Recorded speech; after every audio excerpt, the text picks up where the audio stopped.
This is an interview of retired Brigadier General Audrey Drake on July 7, 2018 at Asbury United Methodist Church. Retired Brigadier General Audrey Drake will be describing her life story, including experiences at Asbury United Methodist Church, her sense of how Asbury has fit into Washington, D.C. history, and her connections with Washington, including her work as the Deputy Chief Nursing Officer in the Office of Nursing Services of the Department of Veteran Affairs in D.C. and elsewhere for decades, and her role in the D.C. Army National Guard. Thank you for taking the time to do this interview and your willingness to do this. It is sure to enhance the archives of Asbury, as well as the archives of the D.C. Oral History Collaborative. You will be able to review this recording in the future, and you have the right to refuse to answer any question asked today.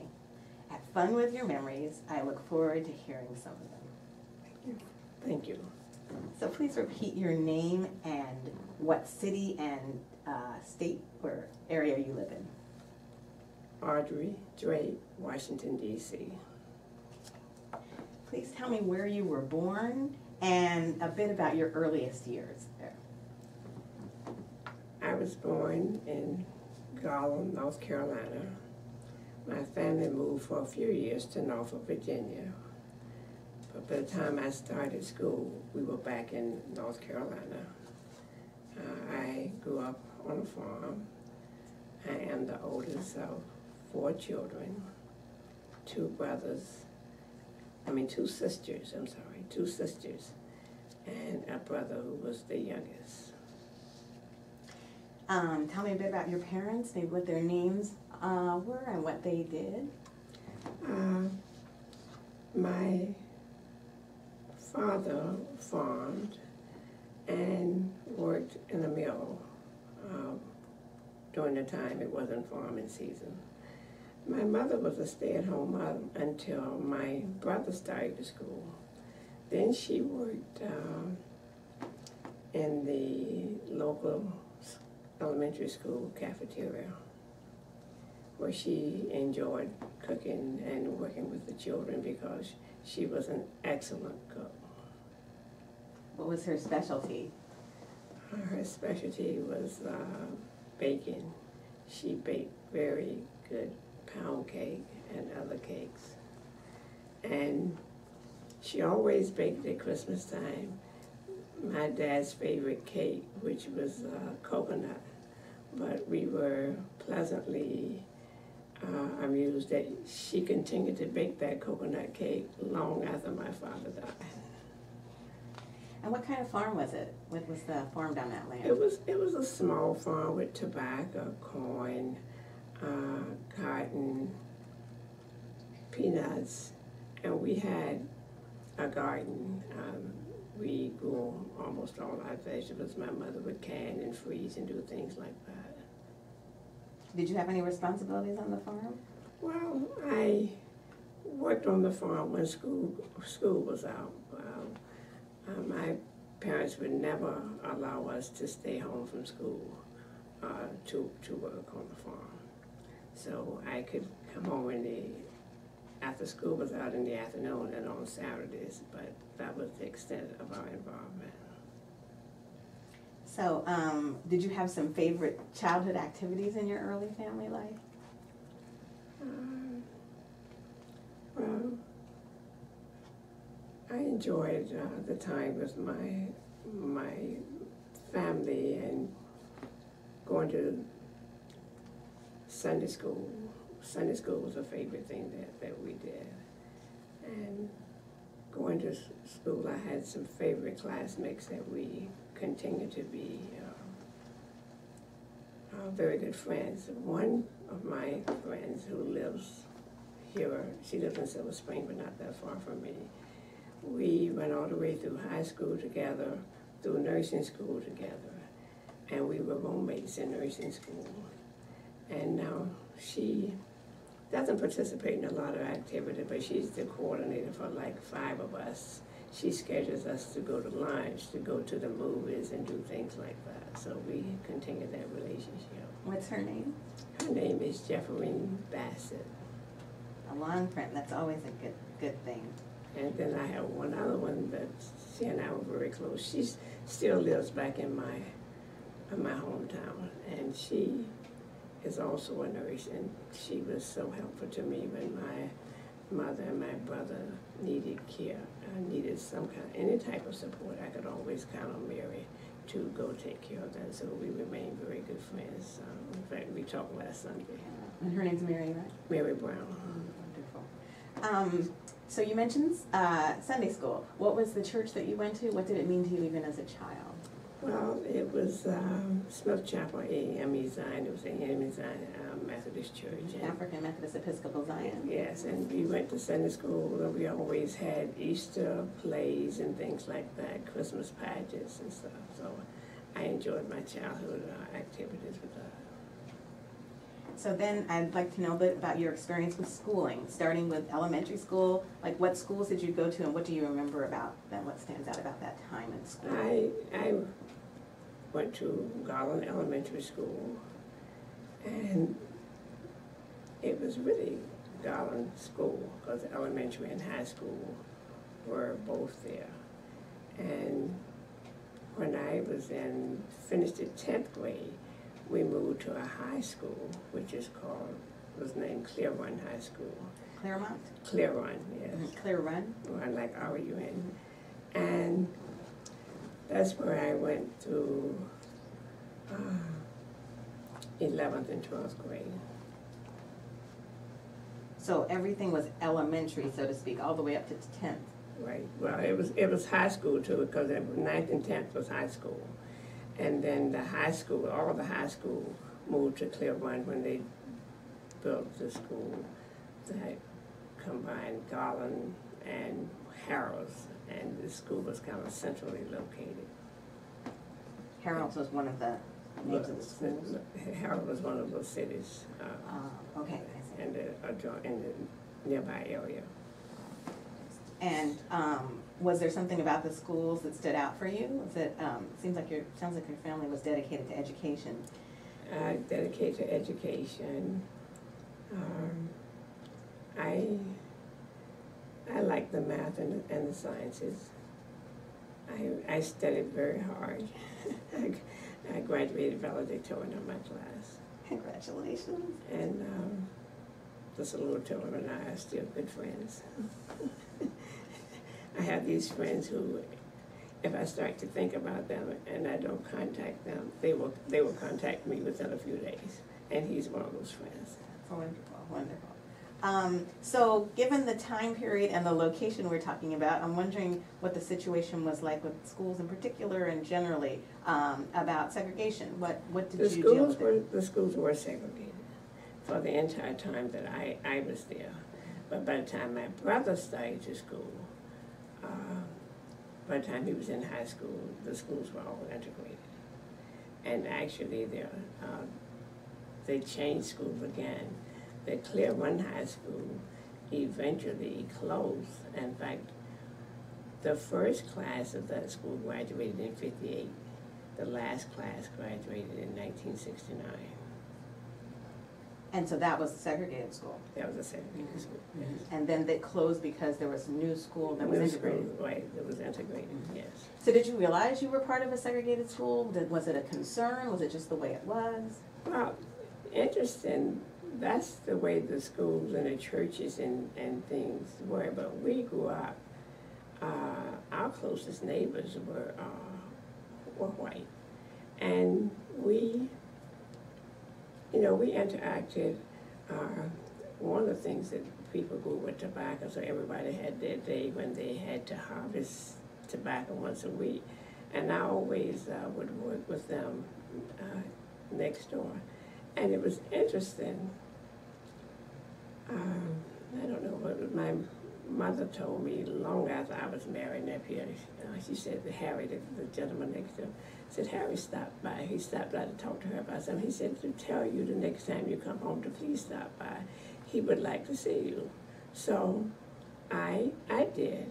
And he and his wife both said, they were so glad, they were so glad to see me. So, there was not a lot of tension, I guess it was kind of, you did some things together, you worked and did things together, but you didn't necessarily go to church. And I can remember, if somebody died and they wanted to come, they would kind of stay at the back of the church or stand back at the cemetery, but they would feel the need to come.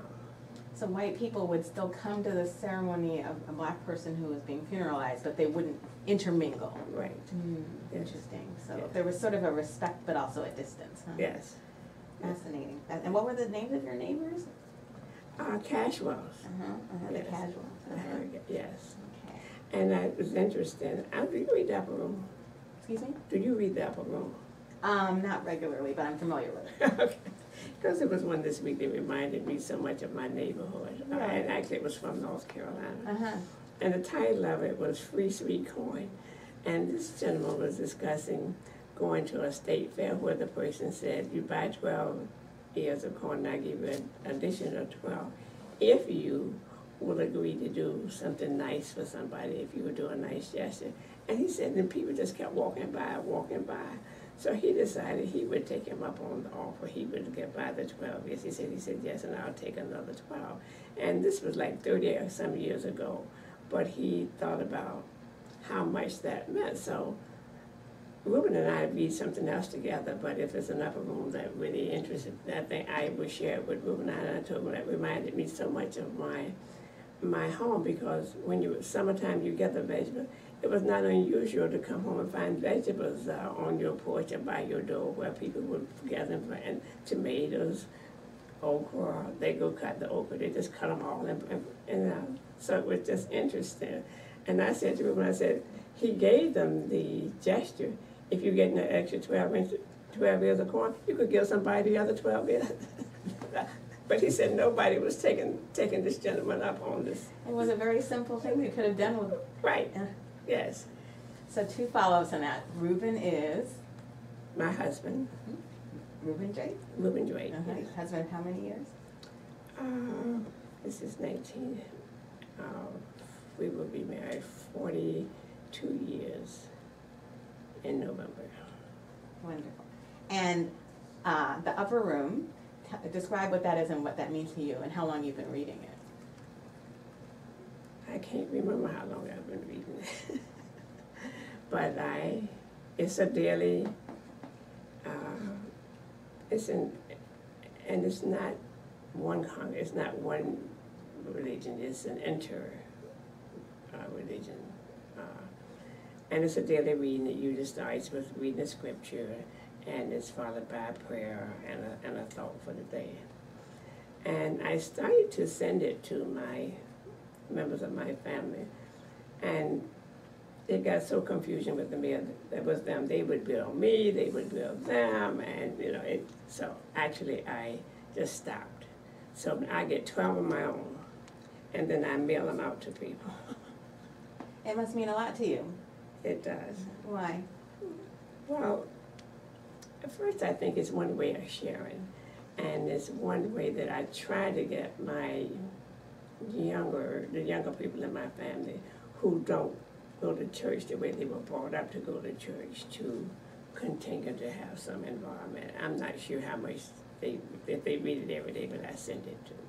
It's your way of helping not only your own spiritual development, but others too. Yes. That's cool. Right, and I had one quick thing. I was mailing a bunch in the post office, and the lady asked me, was it the Daily Word? Because she would like to have one. I said, no, it's not the Daily Word, it's the Upper Room. I said, I don't have access to another Daily Word, but I can bring you an Upper Room. So the next day I went to the post office. I was so happy she was there. So she said, I'm not familiar with this, but now I will be. That's beautiful, beautiful. So let's move on to your college years. Tell me a little bit about how you ended up pursuing nursing school and where you went to school. That was something I always wanted to be a nurse. Why? I don't know. And I can remember one time when Daddy wasn't feeling well, and I called myself as a child taking care of him because I was going to be a nurse.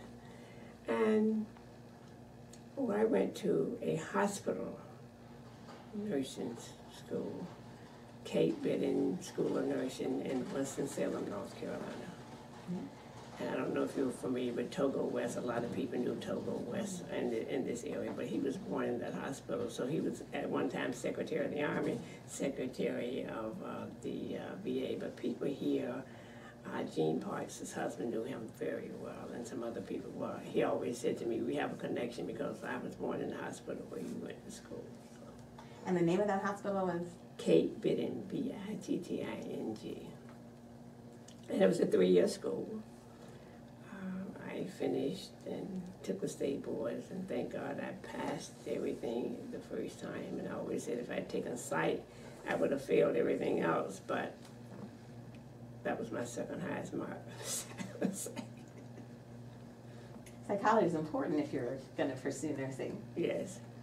Then after I worked for a while, first in Norfolk and then in Hampton, Virginia, I worked in a small hospital, Norfolk Community Hospital, where my first director of nursing just turned 100 years old, and she's still over in a nursing home in assisted living in Virginia Beach, so I try to keep in touch with her. So after I worked for a while, I went back to school, North Carolina Central, and got a bachelor's degree in nursing. While I was still accustomed to not having money to spend, I came to Washington to grad school at the Catholic University of America. That's therefore named the Catholic University of America. And that's where I received my master's degree. So when you were doing the work at the first couple of hospitals before you pursued your degree at Catholic University of America, what were your areas of focus? What kind of nurse were you? I worked as a staff nurse, first on the surgical unit in the Norfolk Community Hospital. When I transferred to the Veterans Administration Hospital in Hampton, I worked on a medical unit. Worked full-time, went to school part-time to get a lot of my basic courses in. So when I transferred back to North Carolina Central, I was able to get my degree in 2 years, and they had a special program for registered nurses who had gone to hospital programs and needed to get a degree in nursing. Okay. So when you came to Washington, were you aiming for a particular specialty at Catholic University of America? Actually, yes. I pursued medical surgical nursing, and they said you had to have a clinical specialty and a functional area. So mine was medical surgical nursing and education. So I took the education classes, and I don't know if a lot of people remember when Walter Reed Army Institute of Nursing, they called it the RAIN program, where nurses, they had a program for nurses, but that's where I did my clinical, which actually got me somewhat familiar with the military, and I wasn't in the military at that time. But that's where I first was introduced to Army nursing. That was where were you introduced to Army nursing?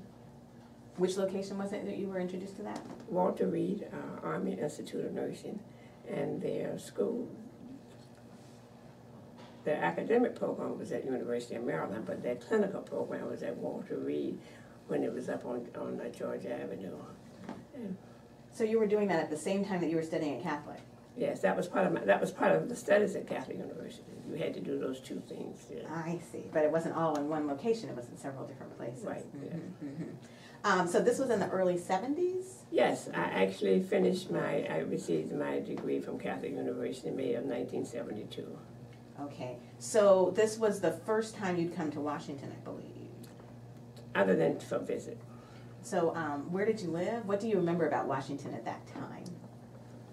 Well, I lived in Southeast Washington, which was a lot different from what some of the areas in Southeast Washington are now.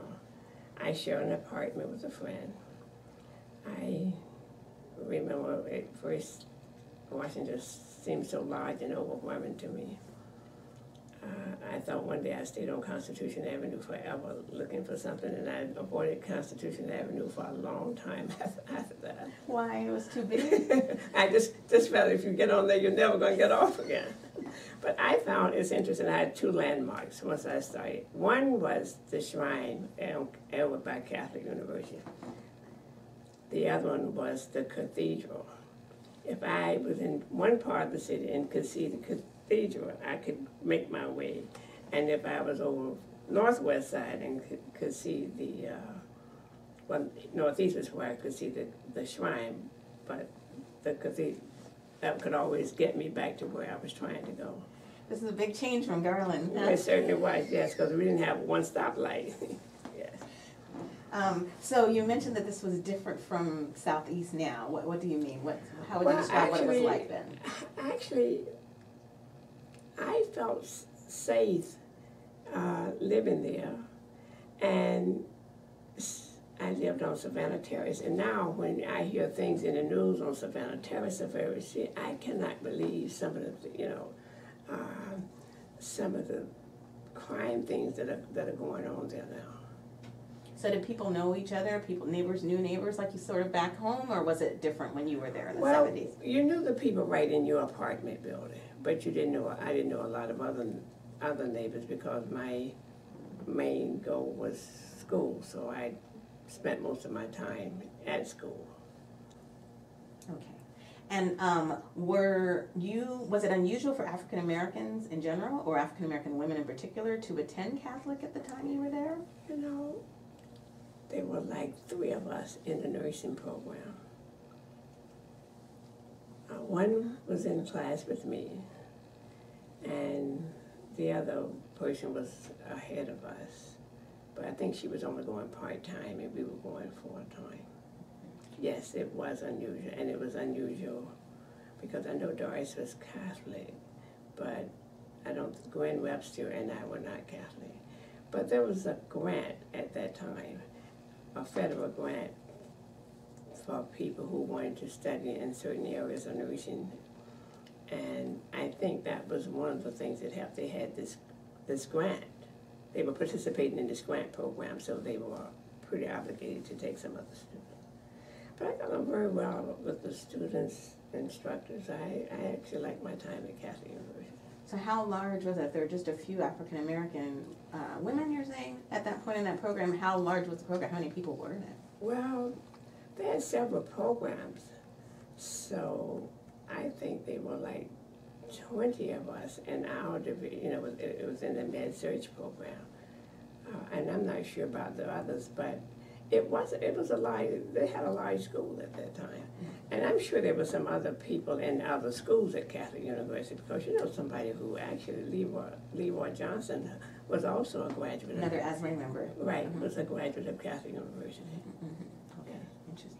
And since you mentioned that at least you mentioned the names of the other 2 people who were African American women in that program. What were their names? Doris Dandridge was one, and Gwendolyn Webster. Doris has deceased, but Gwen Webster still lives not far from me, and she's also in the Chi Eta Phi sorority, although her participation is not, she participates when she can, but we still see each other. And that's a sorority of African American women nurses. Well, yes. This was a Chi Eta Phi nursing sorority established by 12 nurses at Freedom's Hospital because they could not participate in white organization. So they started this group of 12 nurses. Our theme is service for humanity. So we still continue to carry out those service products, but now it's in an international organization. Yes. There's another thing you mentioned I wanted to ask you, and that was, you mentioned that at least one of the women like you, African American women at Catholic at the time, was Catholic, but you were not. So were you able to continue to nurture your religious faith even though you're a Catholic, or how did that work? Well, it did. I was, and when I was at North Carolina Central, there was a nun at school going through the same program with me, so she and I got to be friends. And at Catholic, I found them to be very receiving and welcome them.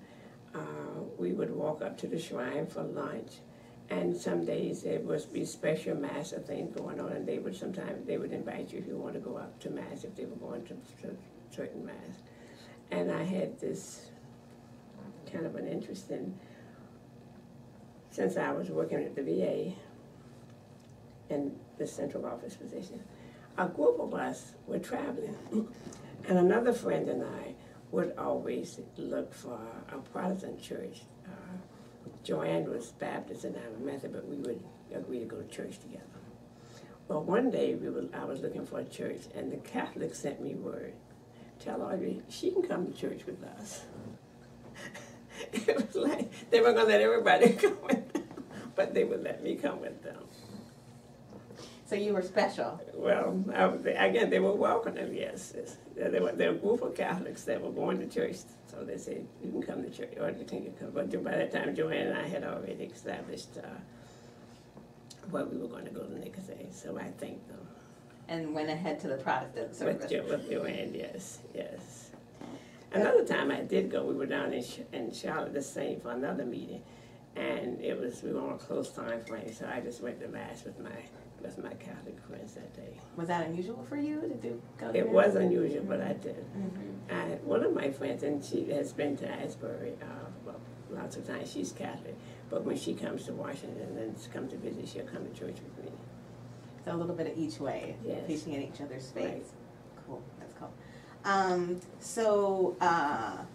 How would you compare? You mentioned Constitution Avenue. Is there any other thing you'd compare being in D.C. versus being in some other more southern location? Because you had been in Virginia and you'd been, of course, in North Carolina.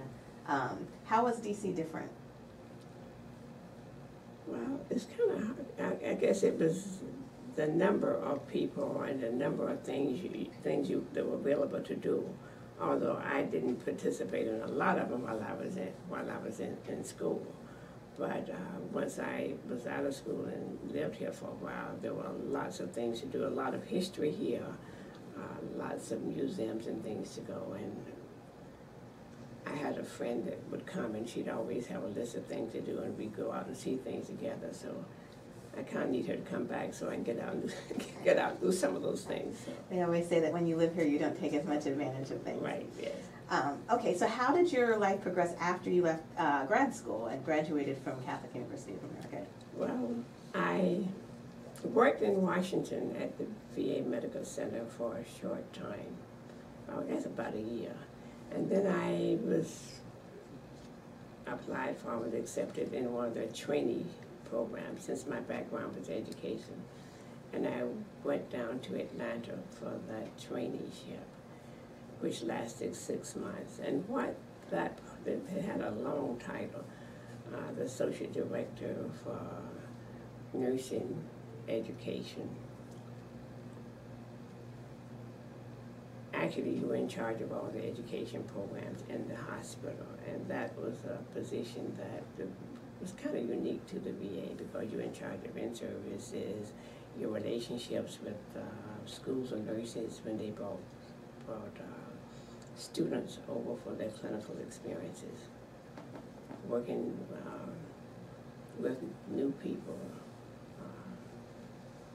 and just trying to actually making sure that from everything from CPR, blood transfusion, things that people were kept up to date. They had to be recertified every year. You had to keep that list and make sure everybody was kept up to date on certain kinds of things, in addition to education activities for renewal of your nursing license, because you have to keep your license going. And most states, all states now, require that you maintain a certain number of education hours. So this traineeship was something where you were helping make sure everybody was doing those things. And I was actually learning that role. So once I served as a trainee with a person who was in that role in Atlanta, I transferred to Charleston, South Carolina, and actually was in charge of the education for that hospital at the time. And I met my husband just before I was leaving to go to the traineeship. In Atlanta? So you met him while you were in Washington? Yes, Uh-huh. yes. What was that like? How'd you happen to meet? It was a very interesting. My roommate belonged to a bridge club, and they had an affair and she just decided she invited some couples, and then she invited some single people. And I think of the single people who she invited, well, naturally I was with her, so I came, and she and Reuben were both at school at American University, so he came. So that's where we met. And he was from North Carolina, I was from North Carolina, so we talked. So he told me, he said, you know, I'm really working on a composition, one of his exams he had to do for his doctorate. He said, but I'm going to call you when I finish that. So, you know, a couple of weeks went by. I said, he knew he wasn't going to call me when he told me that. Well, he called and wanted to know if I would go over to Morgan State with him to a football game that where A&T was, and his family was coming up. Well, I knew about this much about football, so I had to go to the library, check out a book, and read up on football. so I could have at least some knowledge of what I was getting, you know, going to a football game. So we dated until I left, and then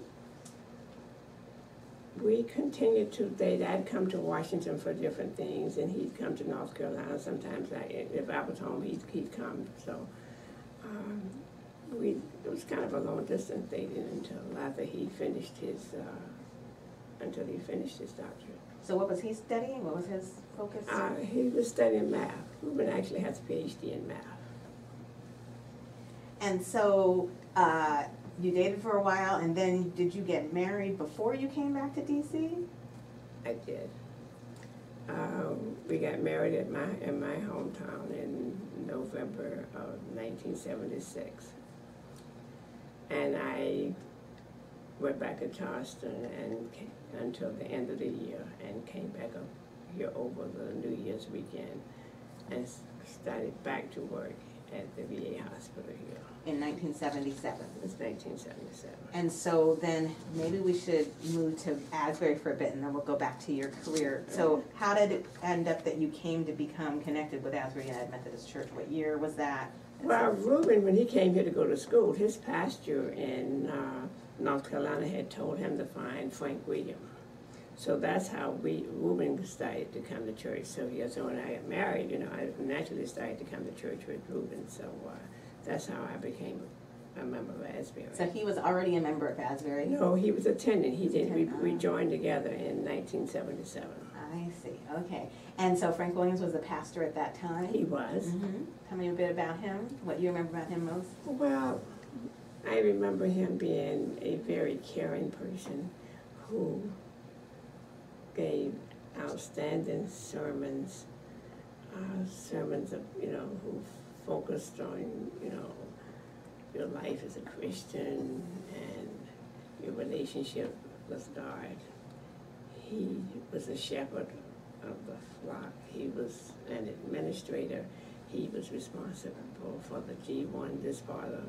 It was during his tenure that G1 was added. The fellowship hall for the Asbury United Methodist Church? Yes, and he was also worked with Dr. Joseph Lowry to get the grant and the relationship with HUD to establish Asbury Dwellings. So he worked with Reverend Joseph Lowry at the Southern Christian Leadership Conference to get this Asbury Dwellings off the ground. Could you explain Asbury Dwellings, what it is? Asbury Dwellings is, we actually, with that grant with HUD, renovated what people call the old Shaw School. Yes, and it's now 147 apartments for seniors. You have to qualify to live there. But the nice thing about it is affordable housing, regardless of how much the rent goes up. The residents only pay a third of what they get. If they get $100, it's a third of that. If they get $3,000, whatever their income is, they need to just pay a third of it to live there. That's it, yes. And you're speaking about this in part because you're intimately aware of it because you ended up being on the board? I am the vice president of the board of directors. How long have you been on their board?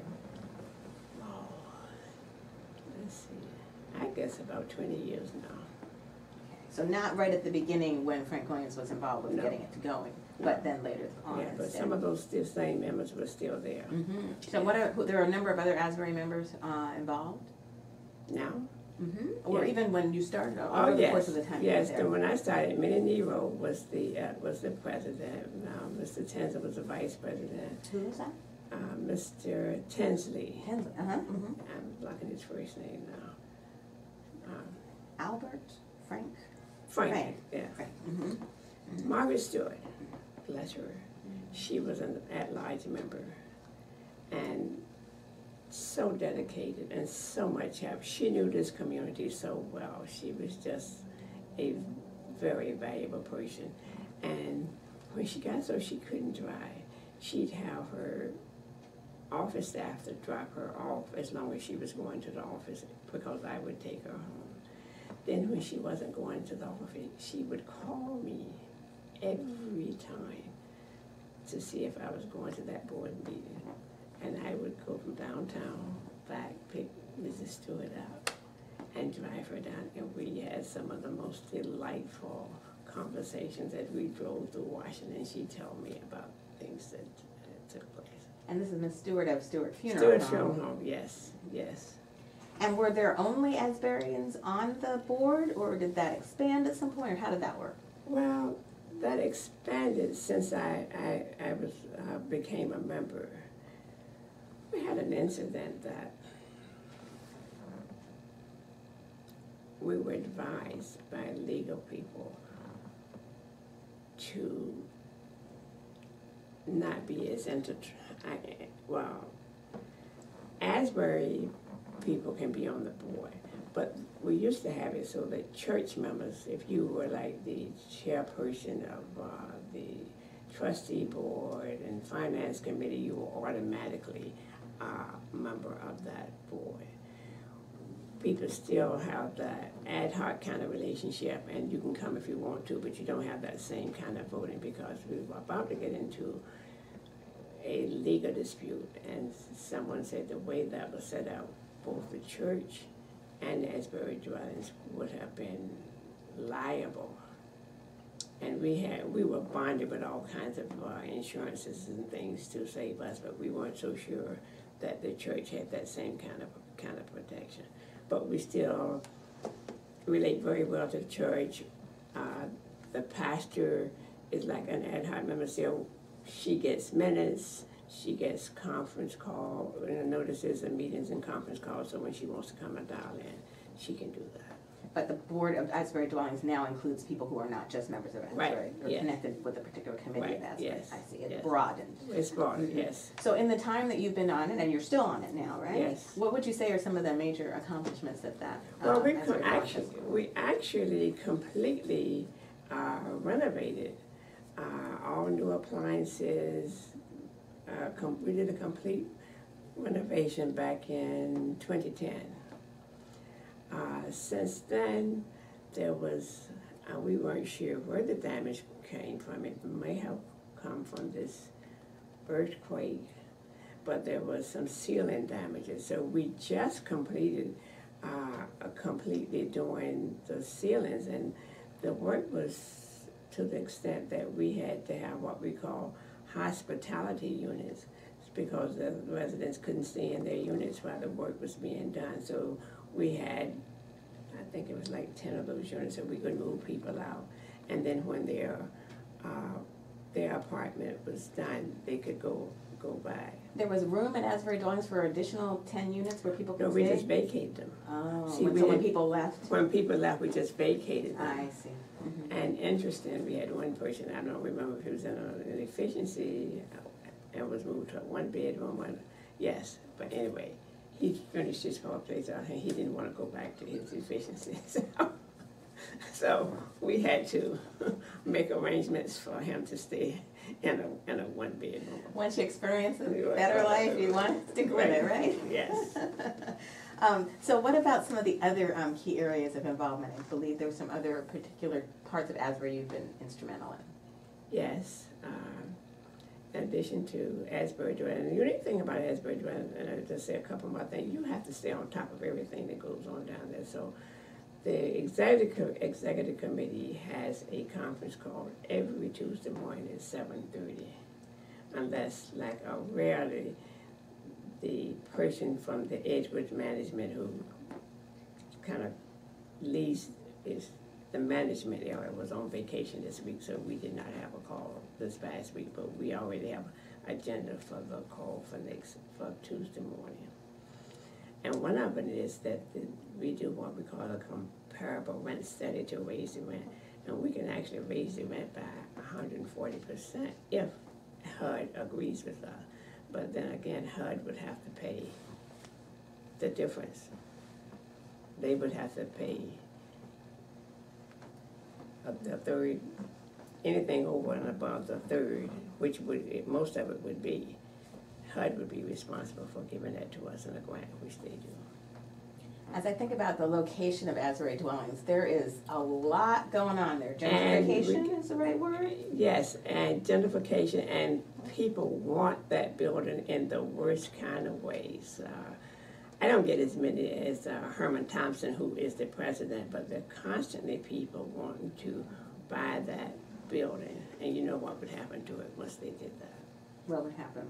They would turn it into condos and charge that maximum rent. So what does the board think about that prospect? None. Nobody. We don't even entertain those letters. You know, we don't have any property. That property belongs to the church and to the residents, senior citizens of this city. People are committed to them. Right, and we are committed to that. We have no reason to want to do anything else with that property. Some of the other things I've been involved with, United Methodist Women. Then the medical. What does the United Methodist Women mean to you? Why is that important to you? Well, we do a lot of missionary kinds of things and supportive things here in the church. And it's interesting, when I was deployed, the United Methodist Women, reached out to me. Some of them did, and that's how I became a member when I came back. What did they do, and when was this? This was in 1991. I would participate in some of the activities, but I wasn't what you call an official member of one of their groups. So Bernie Smith, who was also a nurse, she and I always had a nice relationship, so I joined a group with her, which was Group 1, who later became the Jockey Bell Group. In the past, when we had a child care development center, I was on the board for the Child Development Center, worked with them. This was for children in like babies to kindergarten kind of thing? I think they had to be like, they weren't babies, they were like toddlers, 3 to 5. Mm-hmm. Yes.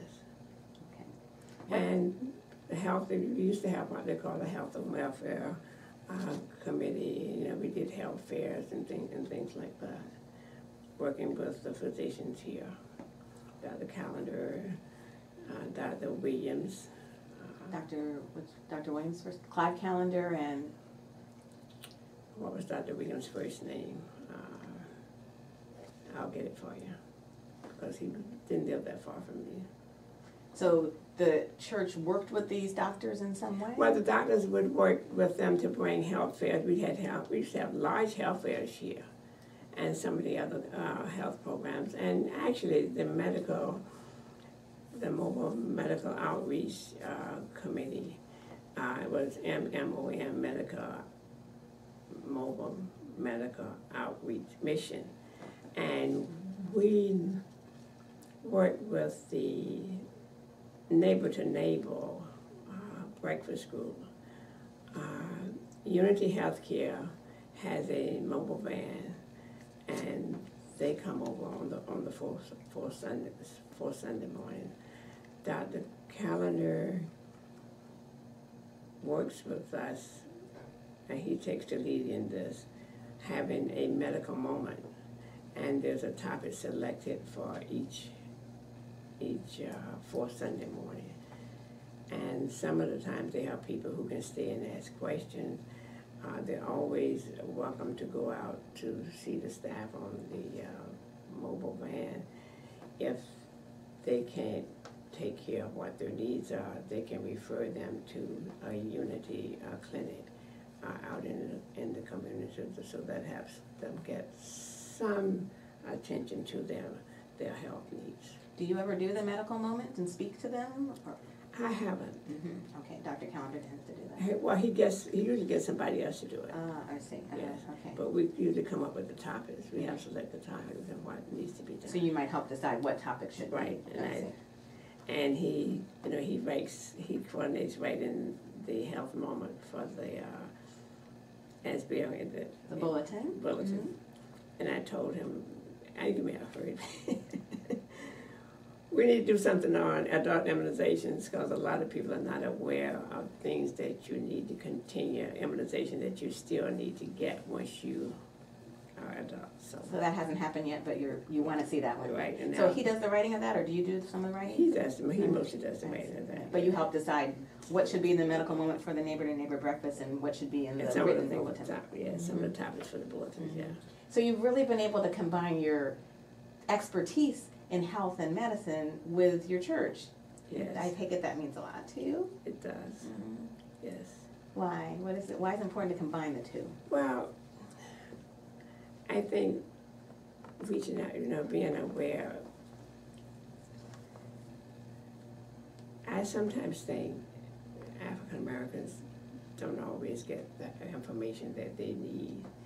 And certainly there's a lot of discrepancy between the care that we receive and the care that mostly the whites, because you will find Hispanics they don't get the same kind of care either. And one of the things that's very troubling is that Washington, D.C. still has the highest infant mortality rate and maternal mortality rate than anybody in this country.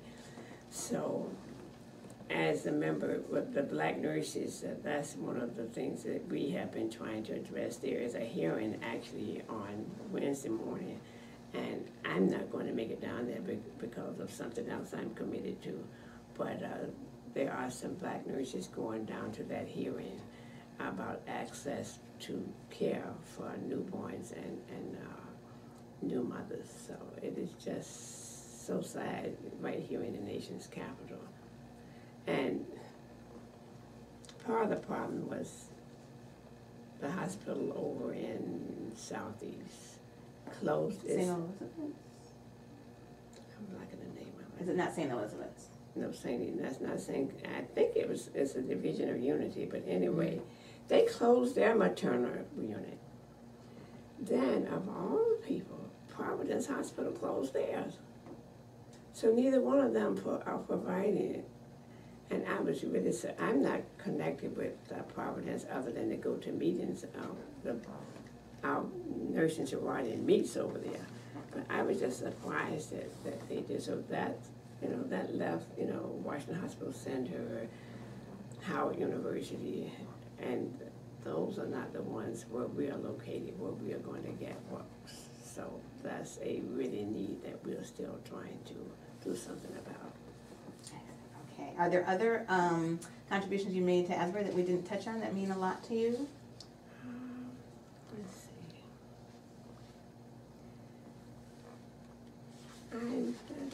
I work in the food pantry because I always say the 3 H's that people who are hungry, homeless, and don't have health care. Those are my 3 things that I really try to concentrate on being helpful to. So I do work at the food pantry and interact with the people there. And that means on a Saturday you may be here giving out grocery bags? I work the paperwork part of it, but I get to all of them come in, their ID, interact with them, and yes. And people to make sure they sort of qualify for this kind of help. Right, and we have one person who, I think she's diabetic, but she always wants to leave the stuff back that she knows she's not going to eat. So we'll go in and have her select the things that she really can have, and then she leaves back the syrup and the pancakes, but she wants whole grain cereal, brown rice, stuff like that, to make sure that she gets the healthy things that she needs. So you're able to help people with that kind of specific kind of help. Right, yes. So even though you've had this very busy career, you've been very involved with Asbury, were you able to attend regularly during your various capacities in the VA? I did. The only times I really missed were we would have drills every once a month. And when we'd have those 2 weeks of what we called annual training in the military, I would be away. But we always managed to have a church service. And Dr. Kenworthy, who is now at the National Cathedral, he was with an Episcopal church over in Georgetown. He would come and be there at 1 o'clock, and there were a few of us who would always be there, and he'd always say, this service means just as much to me as the services I do back in Georgetown. And you know whose service he did? Nancy Reagan's. He was the minister who spoke at her service. Just a wonderful person. One of these Sundays I'm going to be missing because I'm going to go to the cathedral so I can see him again. So this means when you were doing guard duty and you weren't able to be at Asbury like you normally would, you were still able to participate in a service? Oh yeah, we had church service every Sunday. And where was it? It was in, we had a room designated where we would always go. They'd always make a room.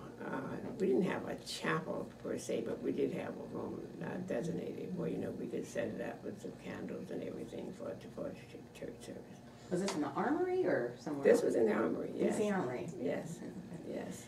Turned into a holy place, at least partially, huh? And actually, when we were deployed, we've had services everywhere, around the flagpole. If you landed on the ground and it was Sunday and you hadn't had church service, if there was a chaplain around, you could go there for service. So when you were deployed during Operation Desert Storm. Were you deployed at another occasion as well? That was my one time being deployed. Okay. Yes. All right. But one other thing I'll say about my military career, and then we'll move on. I became the first nurse to ever command a unit over at the D.C. National Guard. And that's when I had all medical staff reporting to me, doctors, dentists, technicians, everybody reported to me. And actually, we had to do some downsizing because we were no longer a MASH unit. We were becoming more of a health and dental clinic. So I worked with them to do that downsizing by attrition and by assigning medical people who needed to go to other units. But one of the things we had to do was to remodel that unit. So I called everybody together who had a role, the doctors, the lab technicians, the clerical staff, everybody, and we went around and looked at the unit and decided where we could best locate things and how we could make it more efficient for everybody who was working. And there were some things you couldn't move, like where certain electrical things or where plumbing kinds of things were located. So that unit was done, and so when they got ready to dedicate that unit, I was actually honored by them naming that the Brigadier General retired Audrey Drake Health and Dental Clinic. And at the time we dedicated, it had so much computer technology and things. And so the commanding general told me, he said, and Audrey, I'm coming down here using this because some of the things in this clinic are more updated than the things that I have, which he didn't have to tell me he was going to do because by that time I was retired. But so where is this located exactly? It is located in the D.C. Armory. And what does it mean to you to have something named for you after all your work Well, first of all, it was kind of surprising that they would want to do that, and they asked me, and then I agreed. But I thought it was an honor, especially since I had been again the first nurse to ever come to command a unit. Yeah, and I guess that was a kind of, they had commanded of smaller units. But that was the first one that I know that a nurse had been involved in. So you were the first woman and the first nurse to command such a unit in the DC Guard? The first nurse. They had some women who could some of the other units, but they were not medical units. I see. Like over the MP units and some of the other units, yes. Okay. So maybe we should talk about the deployment now. How did it come? First of all, how did you come to end up working with the Guard at all, and when did that happen? Well, I actually went in the Guard in September of 1977 based on a friend of mine. Her name is Amanda Moran, Colonel Moran, who had our education programs. The Army calls it 91C, but it's actually their licensed practical nursing program. And just having a lot of problems with the people in the program, attending.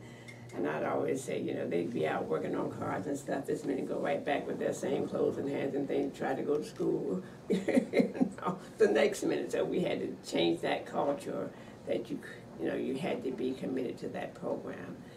And I was able to help her, select the students who went, make sure they all successfully complete the program, that they all took their license exams for practical nurses and became licensed practical nurses in the district.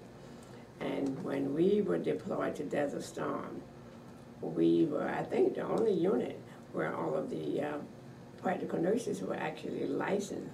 So actually the National Guard Bureau made that a requirement after we deployed to Desert Storm. So you were sort of a model for the country. Right, for that, yes. And that was, there's some standards you have to, and I always had a standard taking care of anybody. If I didn't want these people taking care of my parents, I didn't want them taking care of anybody else. They could take care of me because I knew what they were doing that wasn't right, but my parents wouldn't know. So that was my criteria for anybody taking care of patients. And one of I opened, when I was working at the VA Medical Center here in Washington, a 120-bed nursing home. And actually, one of our patients was Mr. William Hill, who was the superintendent. Yes, we brought him. The superintendent of the Sunday school, and he had several keepers. And I know he was president of the United Methodist Men. He has several, but he and another patient, I remember his wife because she was in our Methodist women group. But anyway, they were patients in that unit. And I remember Mrs. Hill wanting to go somewhere, and she was going to sign the men. I said, look, that's fine to have the men at Asbury to come over and check on him, but we will make sure that he gets taken care of. And one day it snowed, and the people who came every day to see, they couldn't get there. So after I had made sure everybody had dinner that evening, I went in my office, pulled out the telephone directory, and I called all those people who would come every day and told them, everything's fine here. I'm here all night. We will have staff here today. We have staff here tonight, and we'll have staff tomorrow morning. You don't have to worry about what's going on here. Sort of fits what you said about how you want your parents to be treated, yes. Right? To let people know people were okay. Yes, yes. Very interesting. So that unit, that hospital unit, that was related to the VA, or was that related to the Guard? Or? That was related to the VA. We built that unit from the ground up. And actually, when we were selecting furniture, we took some of the we had a small unit in the hospital, but it didn't have that many patients. This was 120 bed, but we took them down to where we were selecting furniture and let them sit in chairs and do things that we thought, and perhaps select some of the furniture for that. The senior residents, soon-to-be residents of this Yeah. place, you helped them, they got to help you figure out what was gonna be comfortable for them. Yes, and what they Well wanted. thought out. Yeah, and when we had space, I was the chief of staff of the hospital at that time, who was a woman, Dr. Maureen Johnson. Husband was coming in, and I had her to come over and look at rooms, and she selected the room she wanted. She went around telling me, "Oh, Audrey, she let me select the room for my husband." So I said, I was letting everybody select rooms as long as we had rooms. But once the place got full, you had to take the bed that was left. There were no more rooms to select. But I like to help people with that involvement. And some people think they want to work in a nursing home, but when they get there, my position with those people, now, if you come and find this is not where you want to work, that's fine with me. I will help you get back over to the hospital or find you a position here in the hospital. You don't have to work away, because we only want people taking care of people if they want to take care of these people. So what was the name of that facility and where was it located, and is it still around? Oh yeah, it was the Washington D.C. VA Nursing Home Care Unit. They've now changed all those units' names to living centers, but it's still in existence. And I know the person that she was mentored her, was one of her mentors, who's actually in charge of it now. And we talk to each other. We have to get together. She has a sister who has Alzheimer's who also worked there, and another friend. We're going to try to get them together this summer just for some connections. But she calls and talks to me every now and then. And where is that located? Over at 50 Irving Street is there's the VA Hospital, Washington Hospital Center, Children's Hospital.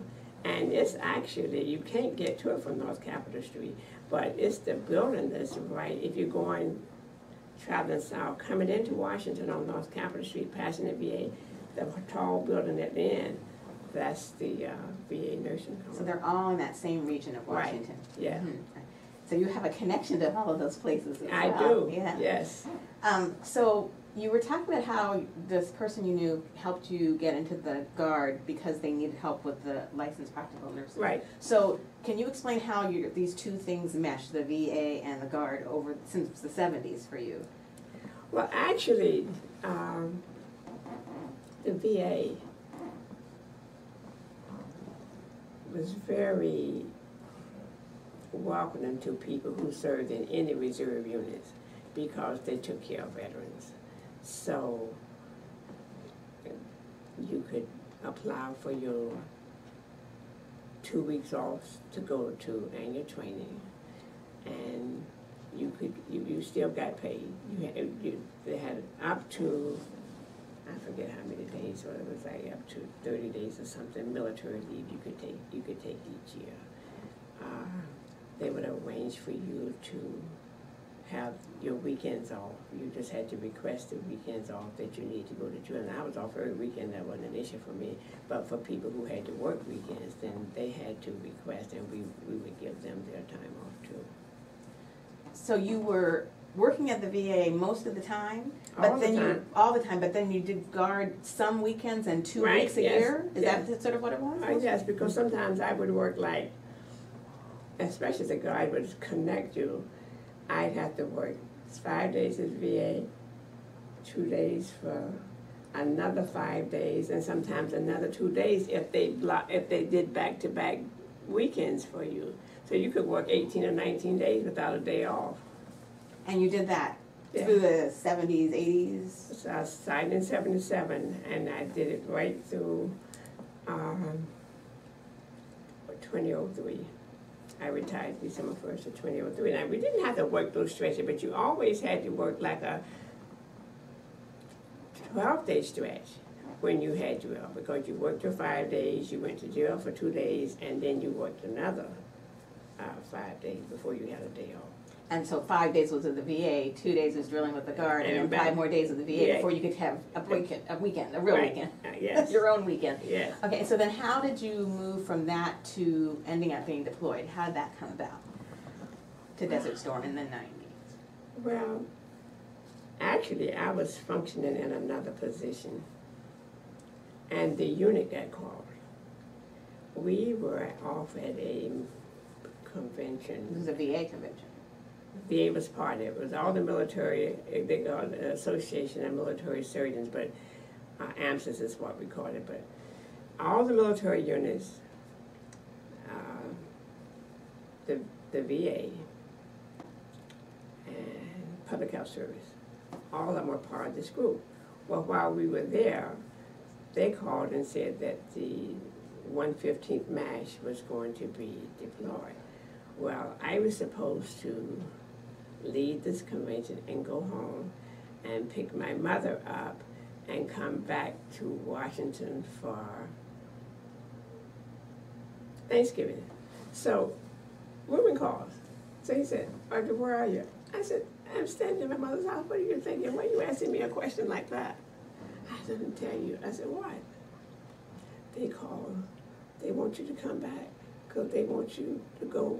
They want you to be a part of this deployment. I said, what? They want you to be a part of this deployment. I said, I'm not in that unit. And I wasn't. Somewhere, once they got the unit together, and this was not, I can't say it wasn't fair, but they had allowed somebody to be the chief nurse of this unit who they didn't think was capable of taking the unit for deployment. So when all of the top, as people say, the top brass got together over there, they decided that I was the person who should do that. Somebody said, but she's not a field nurse. They said, no, because you never asked her to be. but she would do whatever you asked her to do. Well, I didn't think you ask. They tell you in the military you don't get to be asked. So I came back, went over, and sure enough, they said, we really are going to have you. Well, the person didn't take it all that well, and I could understand, but I was very patient with her. She did go with the units, and some of her days were better than some of the others, but we managed to get along well enough to, get through that deployment. So this was quite a surprise. It's quite a surprise. And yeah. Where was it exactly that you ended up going? What country? What did you have to do there? Well, we were first deployed down to Fort Belvoir, where we practiced all the stuff that you they think you're going to need to do. And I remember how upset one of those active duty people got with us because we insisted on Sunday having church. We had church, but they made us work till like 9 o'clock that night because they had not wanted us to take the time out for church on Sunday morning, but we did it. So we practice all the things that you think you're going to do, including if you were attacked by gas masks and putting on all that equipment and being able to drink and eat. And it's interesting. I had to, people can be so helpful for you. There was always somebody wanting to help me. But I said, no. If I get caught out alone, I won't have any help. But once we got over there, we had to set up the hospital. After we did that a few times and they found out the units moved faster than the MASH, then the troops moved faster than MASH units could do. We combined with the Combat Support Hospital, which was that big general hospital. A Combat Support Hospital backs up, it's like a Walter Reed, but it's in the field. So we combined with them, and I worked with the active duty nurse, and she and I were in charge of all the nursing staff. And we actually did surgery. In fact, one of our anesthetists was the first one to give, one of the DC Guard anesthetists was the first one to give anesthesia in that hospital. So you were working, overseeing men and women in the field, right, in nursing? Yes, and we had an intensive care unit, we had an operating room, we had general med surg units. We didn't get that many psych patients, but we had psych staff. And I remember one night we did get a psych patient, and they hadn't had a patient, so they just So finally I came in and said, look, part of her problem is fatigue. You guys gotta let her go to bed and get up and talk to her. So we can't keep talking to her. But oh yes, we will. But they just wanted to be, just wanted to be there for her. And so did you do surgeries, or We did surgery, yes. And sometimes over into the night if we needed to do that. And I can remember one night, I was so tired, I was almost leaning, and this bunch of doctors walked by and said something to me, oh, can we make it any more complicated? I said to myself, just please don't ask me to do anything, because I am so tired. Were you constantly in danger? We didn't actually feel constantly in danger. They would make us get up every morning at 4:30 because they always said that was the time that Saddam Hussein was going to attack us if he did that. But our thoughts were he was not going to waste his time attacking our hospital. He probably would attack something else. But we would get up every morning. In fact, when the Super Bowl came on, we were like 8 hours ahead. We heard the last part, and people were sending us messages about the Super Bowl. We had our shortwave radio. We knew who won the Super Bowl because we were already out. And we would get up and make coffee, and the people, inspectors coming around to make sure you were up and dressed and everything, we'd offer up coffee. You all have coffee? Well, we'd offer you coffee if we didn't have coffee already. So, and as I said, I was one of the assistant chief nurse, worked with active duty and reservists because we had reservists in addition to National Guard. And one of the tedious things after the war was over, well, you had to write an evaluation on all those people you supervised. So, they would be, some were relaxed, and the other ones would be trying to get a tan. They're busy writing evaluations and finding people to sign them and finding the person who had to concur on them. So. And you did all this in Saudi Arabia. It's not like you could come back to the States and do right, that. Right, you do that there. Right, yes. As they said, writing with a pencil, yes. So you mentioned that when you were doing the drills or preparing, people were upset because you took time for church. How did you deal with your faith through that? How did your faith uplift you or help you through it? And how did you do active things with your faith? Faith was very uplifting. And we actually had a wonderful chaplain who was the associate pastor at People's Congregation Church. And in D.C.? Yes. In D.C.? Yeah, he was at that time. And he was in the Guard? Right.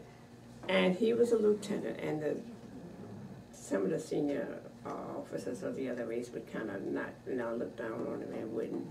But he was a wonderful chaplain. We had services every Sunday. We had special services. We had an Ash Wednesday services, and he did, the ashes. And we took a piece of paper, something that we wanted to get rid of forever at the Asbury. He took them and put them in a little container and burned them. And he found palms for Palm Sunday, and I remember it was like 100-something degrees that day, and an ice cream truck came by, and they only sold pipes of ice cream, so we bought a pint native. Easter Sunday morning, just like every other Sunday, there were some white surgeons we had never seen at church before. When we got there Easter Sunday morning, they were all lined up on the back row, just like they sitting up there, just as nice as anything, like they had been coming to church every Sunday morning. So Easter was a big day there as well. Right, yes. And I made Easter dinner. I told people we had MREs. I had asparagus and carrots and some other cans. You have to get your own MRE ham and bring it if you want to have Easter dinner. I would have the vegetables, we'd have saved cookies and stuff like that. So we had an Easter dinner. So your Easter dinner was all MREs? Yes. And say what MREs are for some meals ready to eat in the military. So it wasn't perhaps as tasty as one at home, but you still had an Easter meal? We still celebrated, yes. Yes, but we had church service every Sunday morning. And I had people laughing. We had these little benches, boards on cinder blocks. If you didn't get up in unison, the last person, the people who got left got dumped.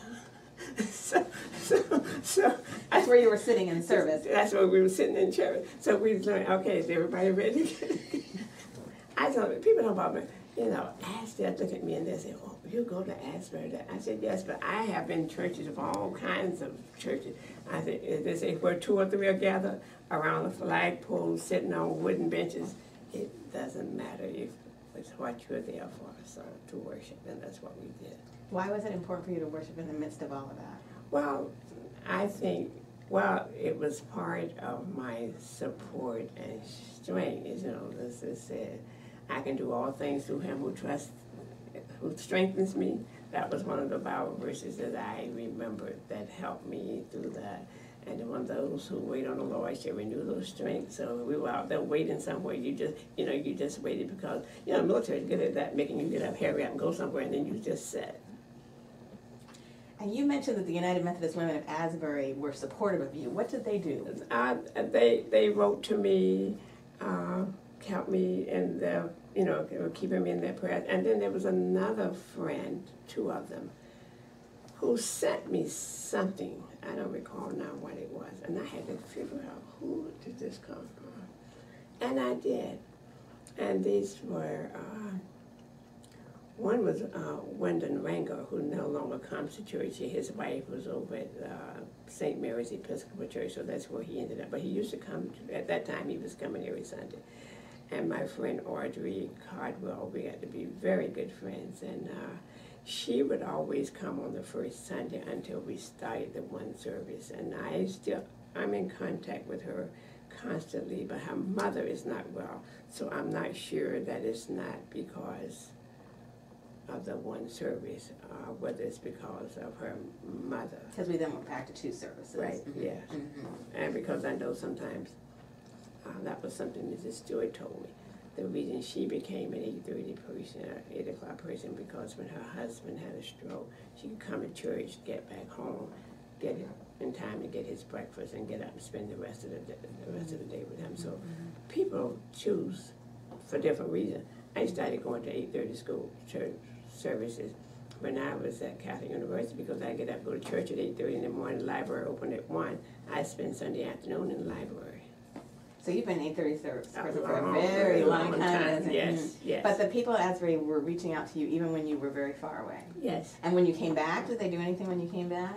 Not anything special. They all wanted to hear about my experience. And Reverend Hutchins was the minister, and I had been kept in touch with him. And the 2 things I did, you think about what you want. When I got on the plane to come back from deployment, I wanted ice. Well, they had a mix-up with the plane and the crew. So we had to let the planes sit on the ground because they brought us to the airport, but it wasn't really our plane. We could come back on the plane, which the plane people weren't that, because the plane we were supposed to come back on needed to come back to the States for some inspection. But the crew said, you all got a plane, we're not going back. You're gonna have to wait for your crew to get here. That plane should have been going to Germany. So we waited all day in Saudi Arabia in the heat. And so by the time I got on the plane, the ice had melted. So there's just some simple things you want. So when we landed in Bangor, Maine, I got off the plane, called Ruben. He wasn't home. He'd going to a math meeting.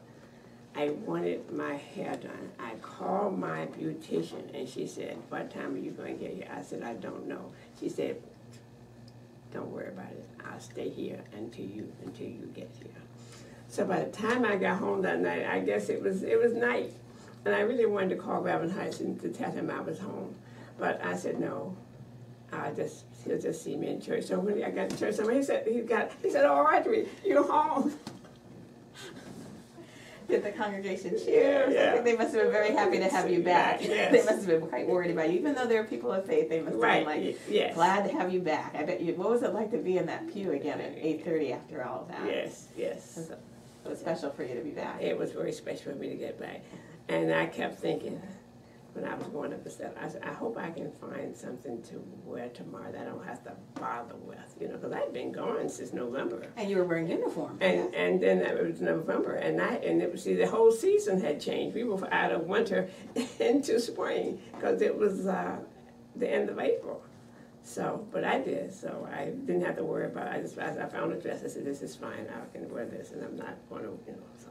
But you had been 6 months in the uniform, as Yeah. opposed to, right? So you hadn't had to worry about where your dress was going to look Absolutely, like. you know what you're wearing every day. Right. They make it very easy for you. Right. Yeah. Anything else you want to talk about related to the deployment? Because that was a pretty unusual piece of history Well, for you. I learned, you know, made friends with people. You learn to be very supportive of each other, and that was very important to me. And I still maintain some of those friends right now. My anesthesiologist friend, I'll just say one thing about her. When we'd have to get up during the night, in the middle of the night, to put on that gear for the Potential chemical warfare. Yeah, we had a certain way you had to do boots, and I always had trouble with these boots. So the first thing we would do, if they said it was going to be, you had to run to the bathroom, because once you got that stuff on, you couldn't go to the bathroom, you're going to be sitting there all night. She was over there one day, she came over, helped me get my boots on, get everything. And I put the rest of the stuff on. She was over there putting her boots on. She had helped me get mine on before she. So it's those small things that people do that you remember, and I remember her for that. And I was thinking about her. We sent each other cards and called her one day and talked with her. We haven't talked for a while. You have so many connections all over the country, it sounds like now. Yes. I wanted to know about other responsibilities that you had with the VA, that you mentioned policies and procedures and reaching out to Congress to change some things. Right. Was this mostly after you got back from deployment, or? Yes. I was already working in the VA central office when I was deployed. I came back and my position changed based on some retirements. I was working more as a staff person in the central office. I actually became the deputy chief nursing officer, and the deputy is the highest position you can have in a VA nursing service that is not dependent upon a 4-year appointment with changes in administrations and people wanting to. So the position above me, you had to be reappointed every 4 years, and I just wanted a straight position. People often told me to apply for it. I would never apply for that. Because you would have to switch from president to president, or not be in the position anymore based on who the president was. Not be working at all. Right. It depends. So from this, I was able to.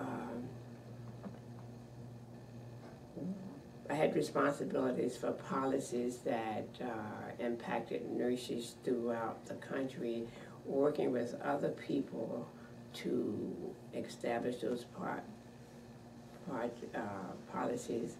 Some had to be approved by Congress, and one of the big issues we had, nurses now, they're called advanced practice nurses, nurse practitioners, APNs, clinical nurse specialists, physician's assistants, and you encounter these people. And one of the problems, one of the issues was allowing them to have prescribing authorities.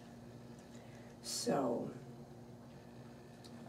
I worked with some other people to establish specific guidelines that that we thought would be best for these people. Well, when it went out to General Counsel, that was a legal fee, somebody decided, this is written so specific, why don't we just make it general? And that way we won't have to keep renewing it or keep changing it. Well, when they did that, the doctors got very upset. So this took this policy and started waving it to Congress. Look, the VA is going to let anybody who wants to write a prescription write a prescription. They even said we let a licensed practical nurse, and we weren't even going to let registered nurses go. So in the policy that we originally drafted, it said specifically that you had to be an advanced practice nurse, you had to have a master's degree, you had to be certified to write certain prescriptions, they took all that away. So anyway, then it came time we had to go back and rewrite. So there was one lawyer up in the general counsel and I who worked on that policy. And when we finally got it out of our office, it had to be posted in the Federal Register, and for however many days people have to comment on the policies, and those comments came back to me for me to work with, and they were not that difficult to work with. And again, I had a good working relationship with the legal staff, so they helped me address the few issues, and it actually passed before both of us retired. So this passed in Congress. Uh-huh. And what was it that they actually passed in the end? That certain advanced practice nurses, nurse practitioners, physician's assistants could write prescriptions. And we had some guidelines about what they could write for. And our policy was general for the VA itself, but you had to do it within a VA hospital. So the law that passed related specifically to those areas, people with those specialties in the VA. In the VA. Mm-hmm. Now, state by state now they're doing it. Washington, D.C. has a very liberal, when I say very, they're very comprehensive. Their nurse practitioners can The D.C. VA or D.C. in general? D.C. in general. D.C. in general does. And some states now have this as well, and it's all because you worked on it originally. Well, we were one of the first ones to work on it, yes. And the military. You know, military gives people a lot, like the Army, and we worked with them too, to get their input into what we were doing. And so now in some military branches, this is yes. also the case because of that law. Right. In fact, it's very, I think, widespread now, especially physician's assistants and nurse practitioners, because I encountered one back in December who wrote a prescription for me. Within the military or VA or not? Just in general? Just in general, mm-hmm, yeah. Mm-hmm, mm-hmm. Yes. Okay, so how does that make you feel to see that accomplishment? Well, I think it was an expansion because you will find, and some of the studies have, that nurse practitioners and PAs sometimes are a lot more thorough in dealing with patients and making sure that they get the input that they need when they're dealing with patients. And this one thanked me. I was going for a colonoscopy, and they asked me if I would see a PA. I said, of course I will. So when I got there, she said, thank you for seeing me again. She said, I saw you the last time. So, and she wrote a prescription for me. So you're really building the respect for people who are physician's assistants because they do very hard work, just like everyone else in the medical community, yes? Yes, mm-hmm, yes. Mm-hmm. And as I said, I worked with people on all levels doing all kinds of things. And when I got ready to when I announced to them that I was going to retire, they said, no, you can't. I said, I can. Because by that time, I had worked almost 45 years for the VA. So it was time, you know, everybody, I said, people need to recognize when it's time to retire. Although we have a little group, if we start not to be functioning, then you think, time for you to go. So in addition to the work that you were doing, of all the things you just described, you also did, taught as an adjunct professor. I did. Was that over the course of like from the 70s to the 2000s? Well, actually, yes. Actually, when I was working in education, I worked with the universities to bring their students over to the VA. So I'd actually teach a course, and I supervised their clinical people when they came into the VA, making sure they got the right kinds of experience. If their instructor couldn't be with them, then I would take the students on that day. So which schools did you serve as an adjunct professor? I actually, Medical University of South Carolina, when I was in Charleston. Had a very good working relationship with them. Catholic University here. George Mason University. Yeah. What was the main lesson that you wanted to make sure students sort of walked away from your classroom with? Well, There's so many, but I think the way you treat patients and patients' family, you can have a lot of knowledge and a lot of skill, but if you don't establish the kind of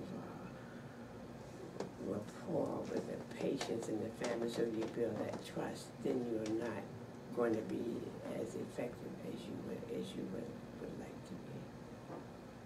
And you also were involved in mentoring as well. Oh, yes. I mentored students when I was working in the hospital. Then when as the Deputy Chief Nursing Officer, we had new nurses, and these were nurses who were leaving like assistant positions, associate positions, becoming the chief nurse or the chief nursing officer for VA hospital. And some of them were struggling when they came to the position for the first time.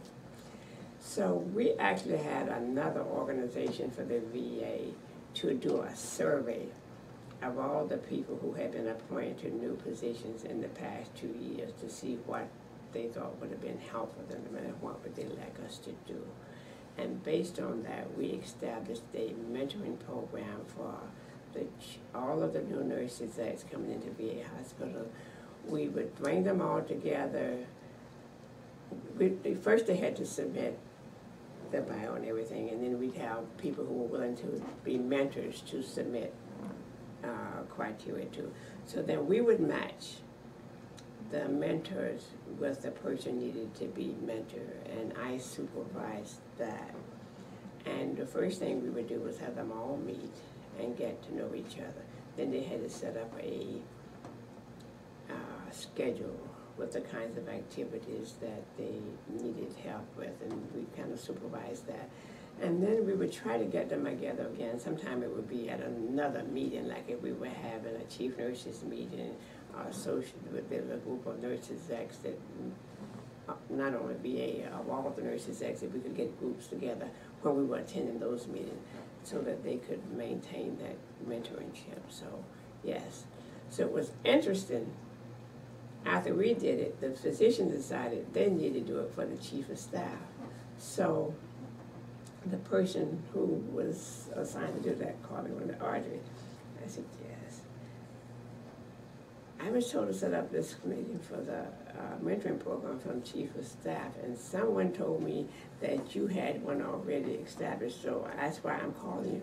And I was approaching retirement, but what they did, they put the two groups together, which was good because they had to work together. Why couldn't they go to the same mentoring program together? So this was for physicians and nurses, Yeah. chief nurses, to end up having mentors and understand each other's roles better, Yes, huh? yeah. Their mentors would be a chief of staff. The nurses' mentor, doctors would be, the chief of staff would be a doctor. But they did their meetings and their education things together once they decided it needed to. Because I think what surprised them was they just thought, I think some people thought we had just put something together. They didn't realize we had done a survey, gotten input in, and actually we had a consultant working with us who would come to get us, to help us with the very first meeting. So that must be very satisfying for you to have this kind of a program still existing where mentors are helping mentees. Yes, it is. And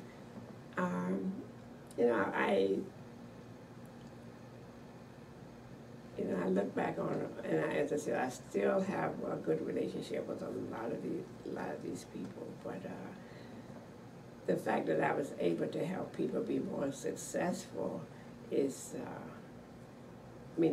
it's more meaningful to me that you didn't have people feel and not going in a position and feel that I just can't do this, so I need to get out. So, and as I said, one person I'm in contact with now. I've been retired, believe it or not, come January 3rd of 19, I would have been retired from the VA 10 years. And you're still in touch with some mentees? One of my mentees, I'm still in touch with her. She needed a recommendation recently, and she didn't have the slightest idea it was going to be as detailed as it was. And actually, I sat down and did as much of it as I could. I sent her an email. I said, look, I've been going almost 10 years. You're not going to have to talk about some of this in order for me to answer honestly and relevant to what you're doing. And we set up a time to meet the next day, and she said, God, I couldn't believe it was all this detail. And then together we pulled together some answers for that I thought were very good. And I had one other case of them. After I retired, this was a male nurse, and that was something about, male nurses are minorities in nursing. So that was another group that I always worked very carefully. And when they asked me, a lot of times in central office, they needed names for things. I'd give them a male nurse, a minority nurse, and a white nurse. I'd always give them the opportunity to select from those two groups. Well, this young man had been in the Air Force, but he had been working for the VA since he left the Air Force, and he was applying for the nurses that position. And he sent me, wanted to know if he could send me his application. I said yes, and I'll take a look at it and we'll decide. So I did, and I went over with him some things that I thought were missing and what he should do. And it's nice when people take your advice. He did, and he got that job. Again, your role as a mentor paying off and helping somebody else, which is something that's very important to you. Right. Yes. You also, one other thing I wanted to mention was the president of the DC League of Nursing and the coordinator of the DC Long-Term Care Council. Yes. Those were both while you were at the VA? Yes, those were back while I was at the VA.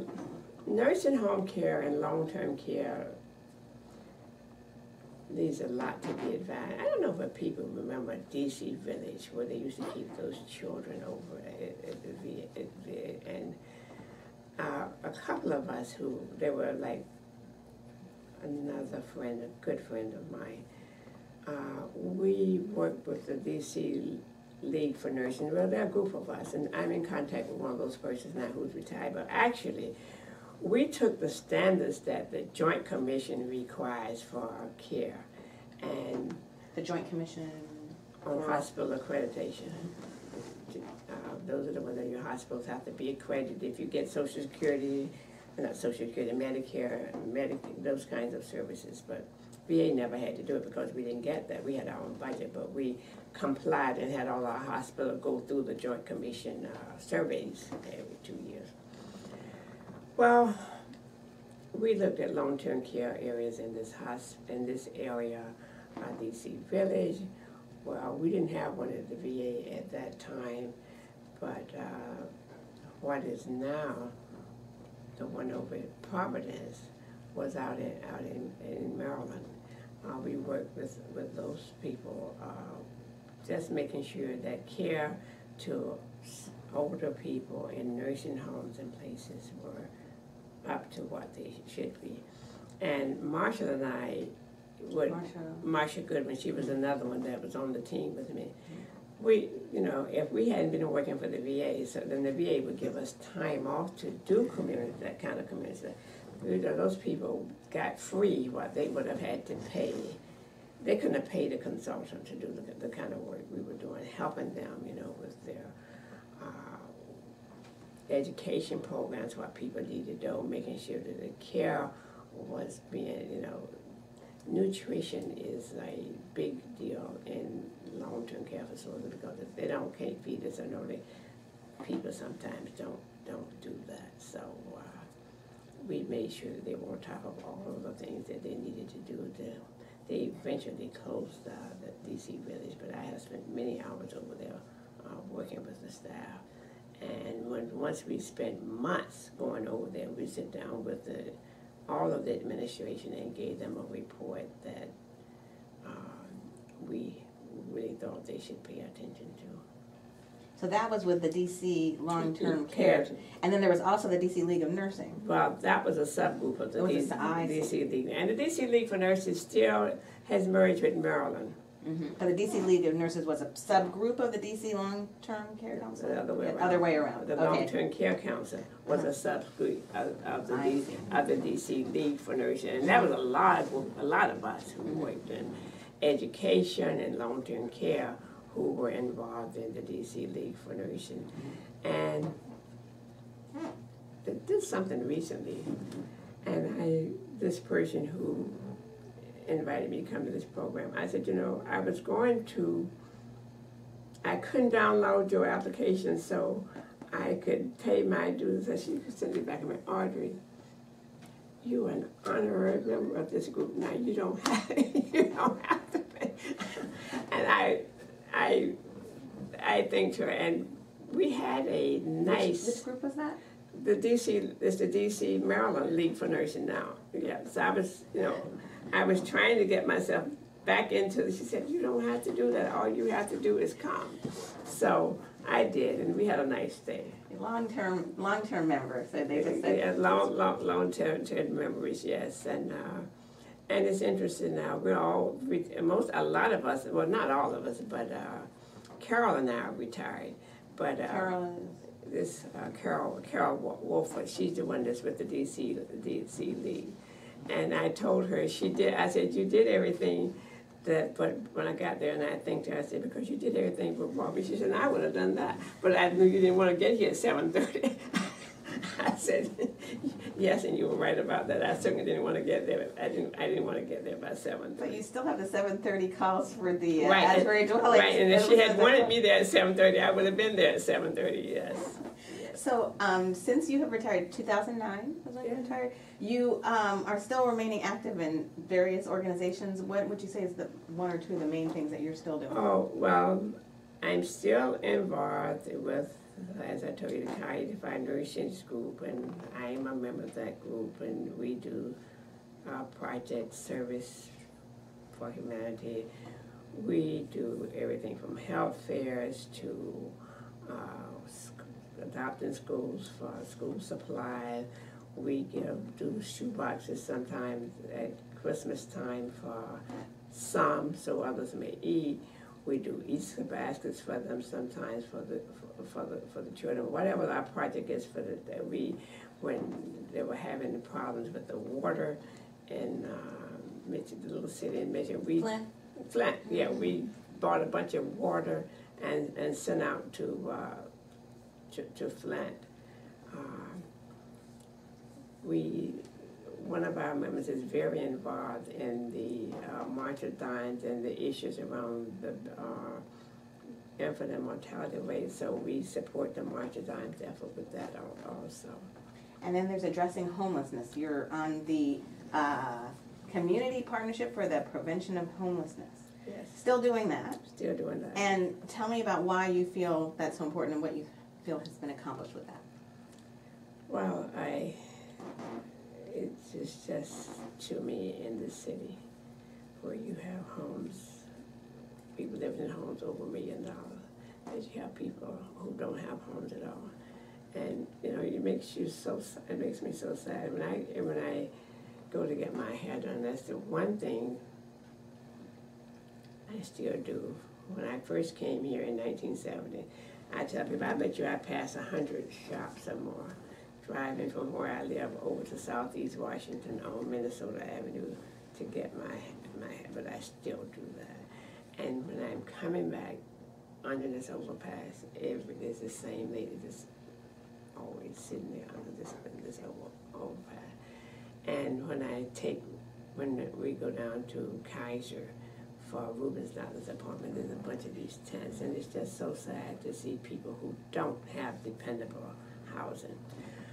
One of the things that we try to do is to prevent people from becoming homeless in the beginning, and part of the problem is there are some resources available that people don't know are available.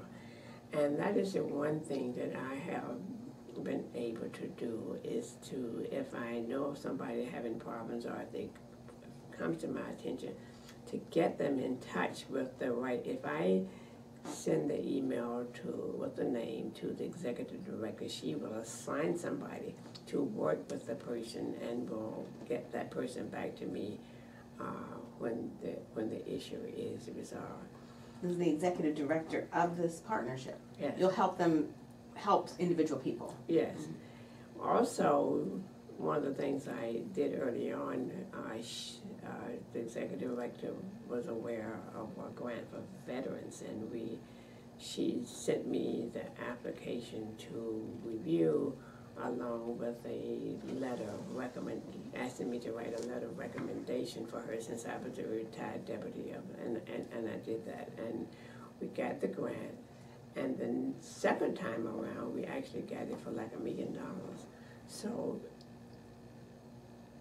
that's one of the groups that I'm very happy to see that we're doing more with this veteran, because it's sad for how people go fight for this country and then come back and not have a home. And often the homeless people are veterans. Right. So that $1 million, what will that help with? Well, it would help get placement to get them into homes. She can do things like, the grant would do things like give them transportation, if they need babysitting funds. Sometimes they can get jobs, but they don't have means for child care. So it has a variety of things in it that would help them to actually get jobs and keep them from being homeless. And that was fairly recent? It's ongoing. Oh, It's ongoing. Mm-hmm. Okay. And they do, this group does the point in time, every January, there's one night where you count all the homeless people. Yeah, that we're responsible, that group is responsible for that, and trying to see how much progress we are making. And you know that the D.C. General Hospital is scheduled to close in September. People are saying that maybe it shouldn't be. We actually have a meeting on the 16th, and we'll get a real definition of, a real status on what's going to, I think it's going to be closed. But you know, each ward was supposed to have a facility built. There was to be one in each ward. I understand the Ward 4 one is closer to being done than in the rest of them. I think it's Ward 4, and then Wards 5 and 6. There was some disagreement about where one of the one was located. I don't remember now if it was 5 or 6, but Ward 4 was fairly well located. It's at 5th and Kennedy Street, and I think it had been a professional office building. So that one is being renovated now into apartments. So what they're trying to do is get everybody out of there. Now, what's going to happen, they're probably going to have to go to hotels or motels if they close it before those facilities are available in each of the wards. And I know the last I heard, Ward 3 was still complaining about theirs. And I guess I took a little bit of an issue with the mayor on that one, because I think people actually do better in neighborhoods where they will welcome. And it was obvious that Ward 3 wasn't a welcoming ward. So maybe she should have looked at maybe putting 2 someplace where people could have been around the people, their peers, people who are welcoming and accepting them, rather than having people bickering because you're going to be where they are. The whole not in my backyard kind of thing, not my neighborhood, whatever, not where I am. Right, yes. Mm-hmm. And I think sometimes we're all a little guilty of that, but I don't think no other group was as hostile in their response. Because, and in fact, the other places where there was some issue, it was because it was located around areas that they didn't think, like nightclubs, and I'm trying to think, it was near a train station. It just wasn't conducive to family life is what the issues were. It wasn't because the people didn't want them in their neighborhood. So this is obviously a really an ongoing problem, and you seem committed to still working with it. Yes, and actually, I did one of those see for yourself tours of DC General. And I always said it wasn't the best place, but you weren't sitting out on the street. It was more like living in a dormitory with your family, because you had to share shower facilities. You had to go to cafeteria type for food, but area was clean. they had areas for them to go use computers and things for, you know, for looking for work or doing things. So, and there were people outside that probably should, you know, the people talked about drug dealers and some of the other things that were in the area where, well, if you're not careful, those people are set up most any place. You just have to call the police and get them out of here. But I'm very happy to see that they're going to be moved out of that building and into something more affordable. There are resources that go, and some people, one of the problems you have, some people have been destructive of property, so when you're trying to relocate them, if they have that history, sometimes they have left on people, so then you have to find the resources to pay off this bill. So there are lots of things to get involved in finding people, and some people are more committed than others. But there are several places where people are in apartments now that's being supported by and funded by that Prevention of Homeless group. Sounds like it does a lot of good work. Well, we hope, but I said, you know, sometimes I look around and say, I don't know if we'll succeed or not. But one thing, Washington, one of my office people who was a veteran, and that's where I first became acquainted with doing work for homeless. We had some homeless veterans that came through a compensated work therapy program when I was working in the VA. And we hired someone for office work. And actually got them, one of them had a college degree, but became an alcoholic and homeless because he stopped working to take care of his father, and then couldn't get back a job. But he was over in Virginia, and he said Virginia is not as welcoming. You know, you can fill up the parks and things here, and people bring it, but there, he said they will when you ask you to move. So a lot of it is that DC is more welcome. And then I think there's something in the legislation too about not denying homeless people to enter. And I'll go back and look at why it is, but there are lots of reasons I think why some of the people are here and not out in Virginia. We've covered a lot of territory. I want to ask you, of what are you most proud? What am I most proud? You know, I never think about being proud. But I guess is, if you ask me just my being able to help other people succeed, helping people, everything from going to school. I remember we had a guardsman who was going to school at UDC to get her degree. And she was sitting there talking to me one day about how she thought she wasn't going to be able to finish and maybe she should just drop out. And we had this long conversation. I said, you know, I don't do that. Try to stay in school. And when she needed to work an evening tour so she could go to school, the staff said they weren't going to put her on evenings because she hadn't had her orientation. And she couldn't work, you know. I said, oh yeah, you're gonna put her on evenings. And we're gonna do an orientation for her on evenings so she can go finish her degree. She finished her degree and came and worked for the VA. So, and just being able to listen to people, and that was something that was, you know, people would sometimes give people my name and they would call me. And I would try to be helpful to them if they were out in another VA. And I remember one day I said, if this doesn't work, call me back and let's see what else we can work. The administrative office, would you stop telling people to call back? I said, well, that's what we're here for. If we're not here to help people, why are we here? And you know, I never screened my calls. And I'm gonna give you one more example of being grateful for that.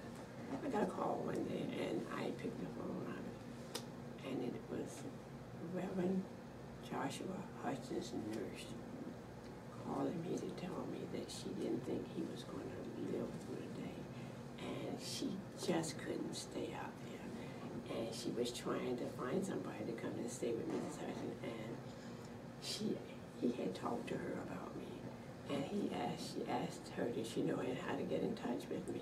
She called Ruben gave her my phone number, and I talked to her. She said, you know, I am so sorry, I can't stay. She said, you think you could come? I said, you know, I think I could. I have one appointment on my calendar today that I can reschedule. And you know something, everything happened.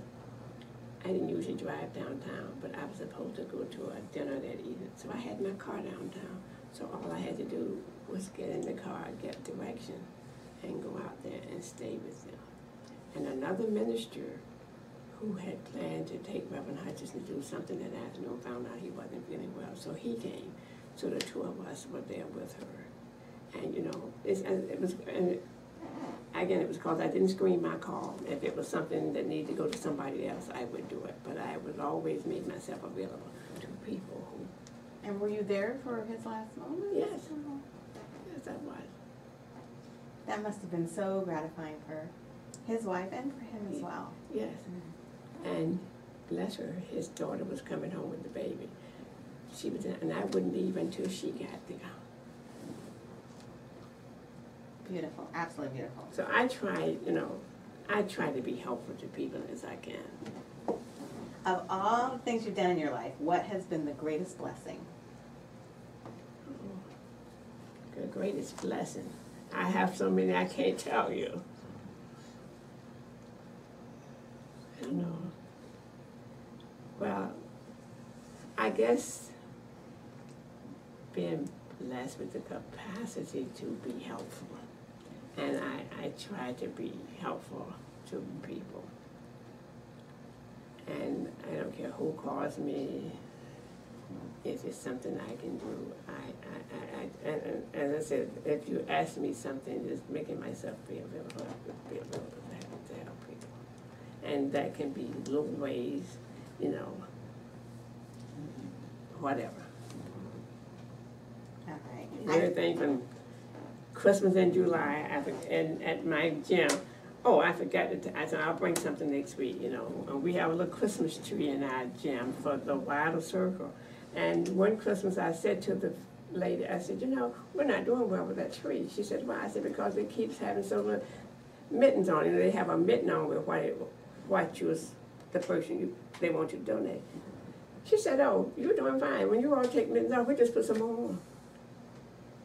So, you know, and I always make sure that I... Oh, you thought that because there weren't very many that meant that they weren't getting the help they needed. Because the tree was still full of mittens. Because they kept filling them in. But you were worried that they weren't getting help. I said, we're not doing very well. But they said, oh, she said, you're doing very well. I said, why do you think that? I said, because this tree is still full of mittens. She said, oh, when we all take them off, we just put some more on. Which I thought was wonderful. That is wonderful. And there's a little box right there now for... Christmas in July, because food pantries don't receive as much food in July, so we bring food.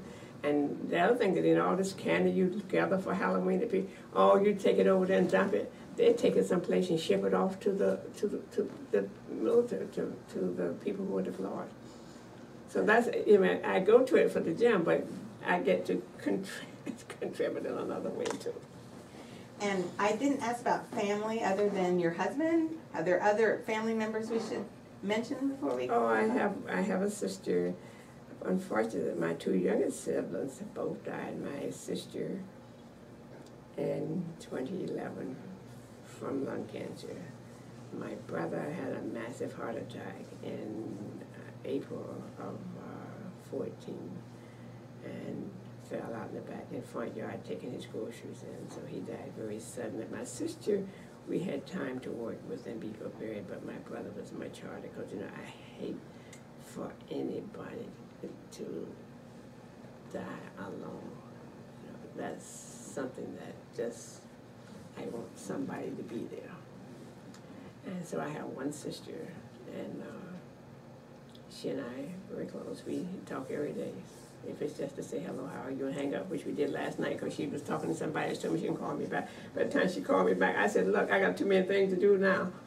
I said, how are you? And fine. She said, I said, okay, we'll talk tomorrow. And children, nieces, nephews, anything So like that? I have a godchild that's very close to me. And then I have nieces and nephews, yes, I do. And your age and birth date, if you don't mind? February 5th, 1942, so I just turned 76. And where was I doing something? And this person said to me, I cannot believe you're 76. I said, well, I am 76. I want to take a minute and look at my questions and make sure I didn't forget anything, and I want to ask you simultaneously to think the same thing, to figure out if there's something else that we should have talked about that we did not. But I've taken up enough of your time. Is there anything else you wanted to add?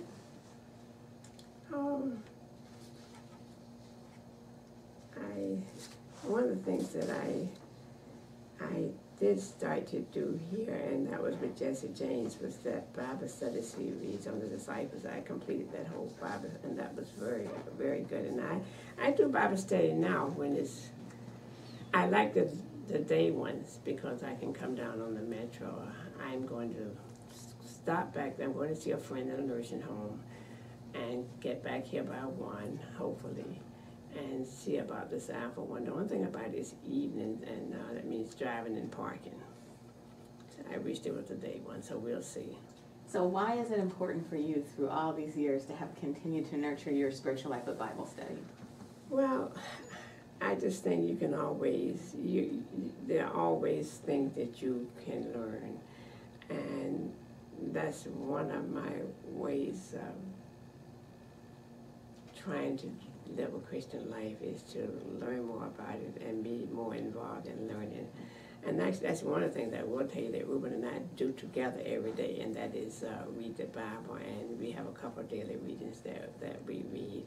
And one is the Upper Bone Discipline, this one book that comes, and I think I have an extra copy, I'll let you see it. And it has questions.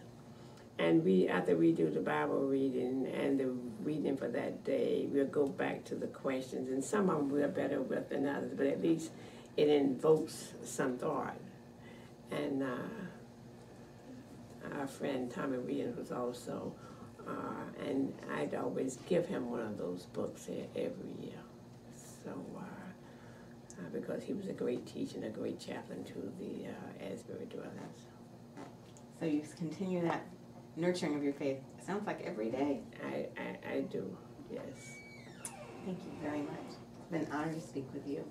Well, thank you for your patience and listening to me ramble. You weren't rambling, it was wonderful. I'll turn off the recorder now if we're done. Yeah. Okay, thanks.